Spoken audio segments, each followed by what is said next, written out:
Video শুরুতেই যে আমি এরকম মুখটা ভেঙচিয়ে ফেলেছি সেটার জন্য আমি নিজেও জানতাম না যে এরকম একটা রিয়াকশন আমি ক্যামেরার সামনে দিয়ে ফেলবো। তো সেদিন ট্রেনে করে কোথায় যাচ্ছিলাম সেটা যদি জানতে হয় তাহলে আমার এই পুরো স্টোরিটা তোমাদের শুনতে হবে।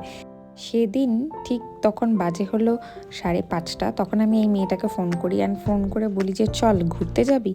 আর ও আমার এক কথাতে রাজি হয়ে বলে হ্যাঁ যাব, বল কোথায়। তা আমি বলি 10 মিনিট টাইম আছে, তাড়াতাড়ি তুই রেডি হয়ে চলে আস স্টেশনে, আমরা যাব ঘুরতে, এখন শান্তিপুরে মেলা বসেছে, মেলা দেখতে যাব।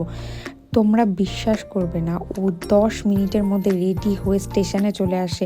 আমি তো অবাক হয়ে যাই, সত্যি বলতে আমি সেদিন ভাবতেও পারিনি যে সত্যিও 10 মিনিটের মধ্যে রেডি হয়ে চলে আসবে। আমরা দুজন যাব মেলাতে। দেন আমরা মেলায় যাই, মেলায় গিয়ে তো ঘুরতে ঘুরতে অনেক কিছু ভিজিট করি। এই যে পায়ের নুপুরটা দেখছো না, এটা আমার খুব পছন্দ হয়েছিল, কিন্তু এত দাম বলাতে আমি কখনোই নিতে পারিনি। আর আমরা জানো তো মেলায় গেলে একটু সাজ